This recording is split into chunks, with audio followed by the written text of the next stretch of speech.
मित्रों, स्वागत है आप सभी का। आज की इस वीडियो में हम सभी लोग टीजीटी हिंदी की तैयारी के लिए प्रैक्टिस सेट हल करेंगे। इस प्रैक्टिस सेट में 50 प्रश्न आपको मिलेंगे। तो चलिए इस प्रैक्टिस सेट को हल करते हैं। अगर आपको ये प्रैक्टिस सेट अच्छा लगे तो लाइक और सब्सक्राइब अवश्य कीजिएगा। पहला क्वेश्चन है, योग वशिष्ठ के लेखक कौन है? 4 विकल्प दिया गया है। तो योग वशिष्ठ के जो लेखक हैं वो राम प्रसाद निरंजनी हैं। ऑप्शन बी सही है। नेक्स्ट क्वेश्चन, खड़ी बोली का पहला प्रयोग किसके द्वारा किया गया?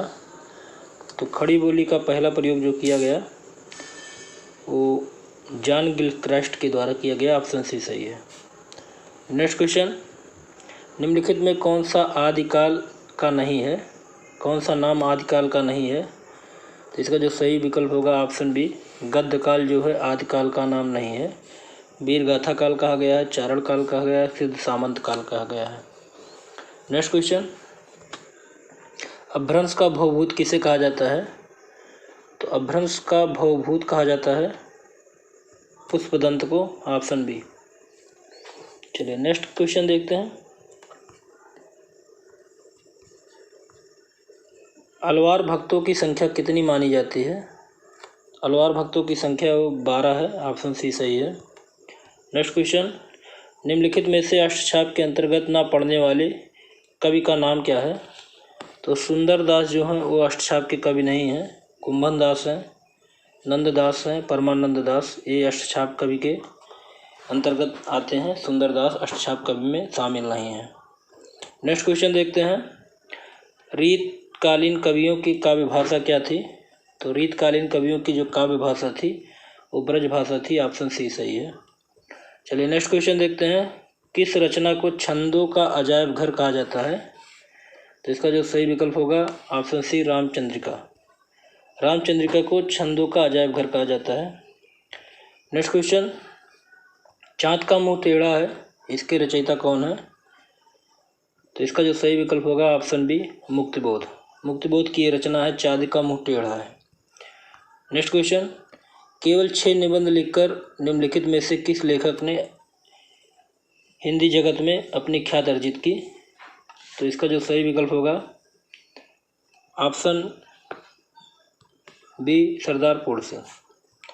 नेक्स्ट क्वेश्चन, अर्धनारीश्वर निबंध संग्रह के रचनाकार का नाम बताइए। इसका जो सही विकल्प होगा ऑप्शन बी, रामधारी सिंह दिनकर की रचना है अर्धनारीश्वर। नेक्स्ट क्वेश्चन देखते हैं, प्रिया नीलकंठी तथा निषाद बांसुरी किसका निबंध संग्रह है? इसका जो सही विकल्प होगा ऑप्शन सी, कुबेर नाथ राय। चलिए नेक्स्ट क्वेश्चन देखते हैं, समानांतर कहानी के प्रवर्तक कौन है? तो समानांतर कहानी के प्रवर्तक माने जाते हैं कमलेश्वर जी। Option C. चलिए नेक्स्ट क्वेश्चन देखते हैं, परीक्षा गुरु उपन्यास का प्रकाशन कब हुआ था? तो इसका जो प्रकाशन हुआ था 1882 ईस्वी में। नेक्स्ट क्वेश्चन, यशपाल की आत्मकथा कौन सी है? यशपाल की जो आत्मकथा है सिंहावलोकन है। नेक्स्ट क्वेश्चन देखते हैं, मणिकर्णिका आत्मकथा है। तो मणिकर्णिका जो आत्मकथा है वो तुलसी राम का है। Option D. नेक्स्ट क्वेश्चन, भोला राम का जीव व्यंग के लेखक कौन है? तो भोला राम का जीव जो व्यंग लिखा है हरिशंकर परसाई ने। नेक्स्ट क्वेश्चन, हिंदी साहित्य का अतीत शीर्षक पुस्तक के लेखक कौन है? तो इसका जो सही विकल्प होगा ऑप्शन बी, विश्वनाथ प्रसाद मिश्र। हिंदी साहित्य का अतीत लिखा है विश्वनाथ प्रसाद मिश्र ने। नेक्स्ट क्वेश्चन, आत्मबोध किसकी रचना है? तो इसका जो सही विकल्प होगा ऑप्शन ए, गोरखनाथ की। आत्मबोध रचना गोरखनाथ की है। नेक्स्ट क्वेश्चन, देहाती दुनिया उपन्यास के लेखक कौन है? तो इसका जो सही विकल्प होगा ऑप्शन सी, शिवपूजन सहाय। देहाती दुनिया उपन्यास के लेखक शिवपूजन सहाय हैं। चलिए नेक्स्ट क्वेश्चन, कौल ज्ञान निर्णय के रचनाकार कौन है? तो कौल ज्ञान निर्णय के रचनाकार हैं Matsyendra Nath. Option C. Next question, कल कौतिक रूपक के लेखक कौन है? तो कल कौतिक रूपक के लेखक जो हैं प्रताप नारायण मिश्र हैं। Option B. Next question, Ravindra Kavita Kanan के लेखक कौन है? तो रविंद्र कविता कानन के लेखक हैं Nirala ji, option A. Next question, दलित साहित्य का सौंदर्य शास्त्र के लेखक कौन है? तो दलित साहित्य का सौंदर्य शास्त्र जो लिखा है वो लिखा है शरण कुमार लिम्बावाली ने।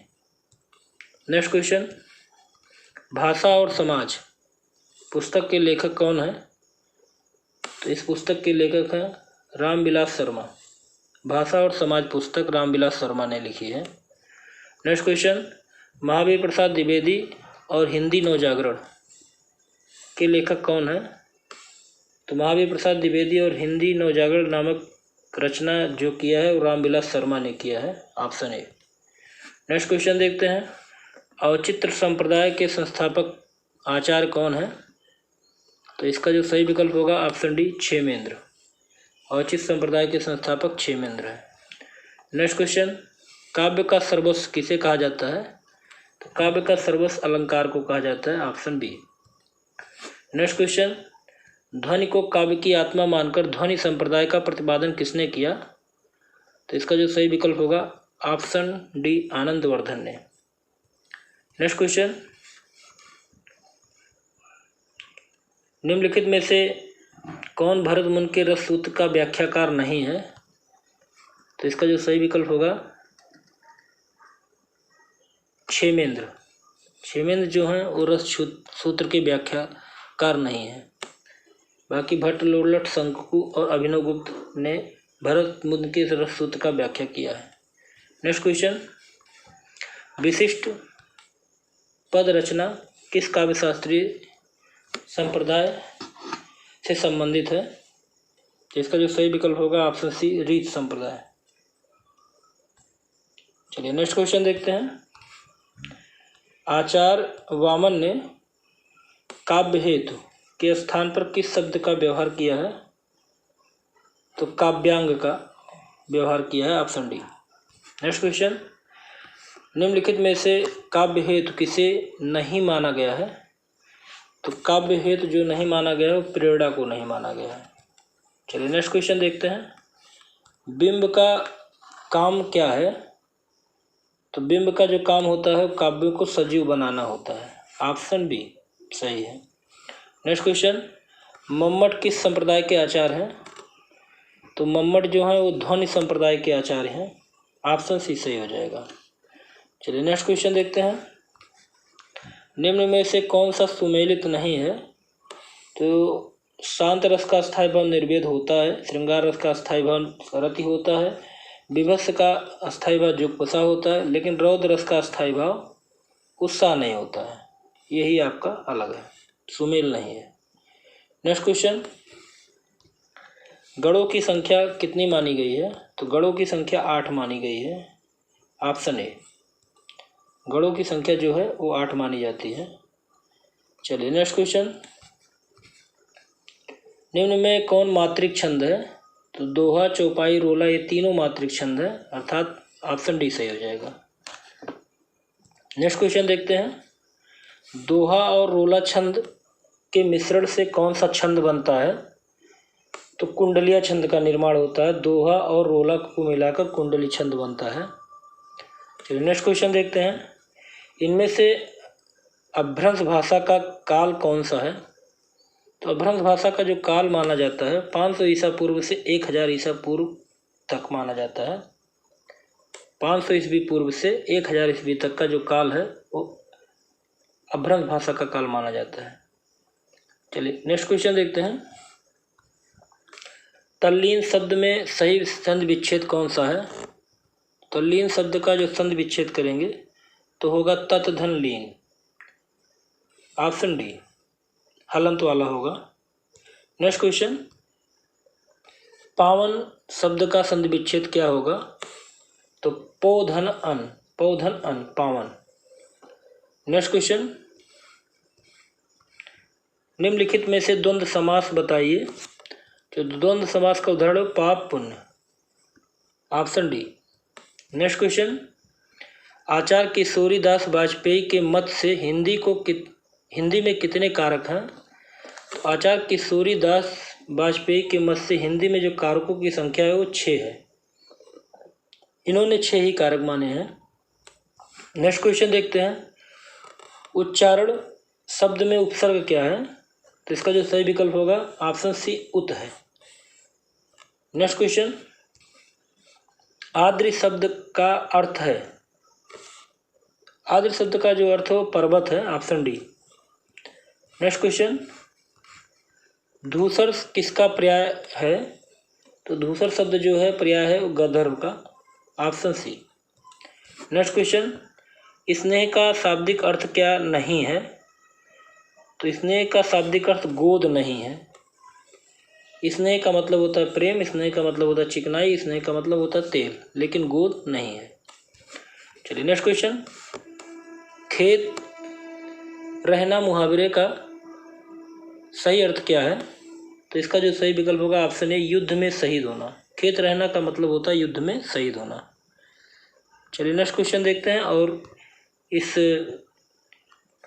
प्रैक्टिस सेट का आखिरी क्वेश्चन है, आलोचना नामक पत्रिका समीक्षा पत्रिका के प्रधान संपादक कौन थे? तो इसका जो सही विकल्प होगा option A doctor Namvar Singh. आलोचना नामक प्रसिद्ध समीक्षा पत्रिका के प्रधान संपादक जो थे डॉक्टर नामवर सिंह थे। तो आज का ये प्रैक्टिस सेट 50 क्वेश्चन का यहीं पर समाप्त होता है। आपको ये प्रैक्टिस सेट कैसा लगा? अगर अच्छा लगा हो तो कमेंट बॉक्स पर ज़रूर बताइए और वीडियो को लाइक और सब्सक्राइब जरूर कीजिए। चलिए अगले प्रैक्टिस सेट में फिर मिलते हैं, तब तक के लिए जय हिंद।